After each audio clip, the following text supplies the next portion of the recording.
Azkeneko 8 urte hauetan, gobernu taldeak 185 etxebizitza eraikitzeko bultzada eman du. Horietatik 58 sozialak dira, BOE edo etxebizitza tasatuak. Aurreikuspenen arabera, beste 200 etxebizitza egingo dira, eta horietatik 79 etxebizitza sozialak izango dira. Eta gainera, lokal hutsak eta horiek etxebizitza gisa izan ditzaketen erabilerak aztertzen ari gara.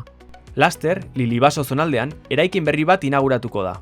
20 etxebizitza gazteen alokairura bideratuko dira, eta beste 4 gizarte zerbitzuetara, egungo eskaerei erantzunez. Etxebizitzez gain, gobernu talde honek energia berriztagarriak ere bultzatzen ditu. Udal eraikinetan eguzki plakak jarri ditugu. Eta Urretxuko Ekiola Energia Kooperatibaren sorrera bultzatu dugu. Laster Ekiolak eguzki parkea eta hainbat kargagailu elektrikoko sarea izango ditu. Urretxuarrei bertan ekoizturiko energia berriztagarria eskainiz. Urretxu, datorren herria.